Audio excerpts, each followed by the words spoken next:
दोस्तों मेरा नाम है इनाम और आप देख रहे हैं मैजिक वाली सरकार। अगर आपने मेरा चैनल सब्सक्राइब नहीं किया तो मेरे चैनल को सब्सक्राइब करना मत भूलिएगा और इस वीडियो को लाइक करना भी मत भूलिएगा।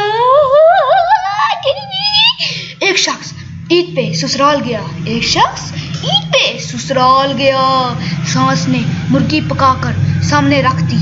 दामाद साहब ने हजरात तकल्लुफ कहा कि इसकी क्या जरूरत थी, इसकी क्या जरूरत थी। सास ने कहा कोई बात नहीं बेटा, हमने 10 मुर्गियां पाली हुई हैं। हम यूं समझेंगे कि एक मुर्गी को कुत्ता खा गया। गजब बेइज्जती है।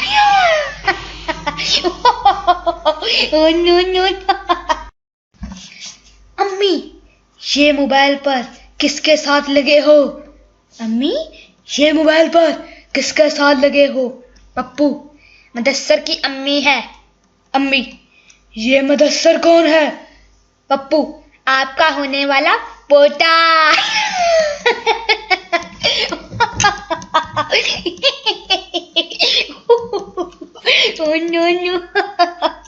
दोस्तों उम्मीद है कि आपको ये वीडियो पसंद आई होगी। अगर आपको ये वीडियो पसंद आई है तो मेरे चैनल सब्सक्राइब करना मत भूलिएगा और इस वीडियो को लाइक करना भी मत भूलिएगा। बहुत बहुत शुक्रिया। अल्लाह हाफिज, टाटा बाय।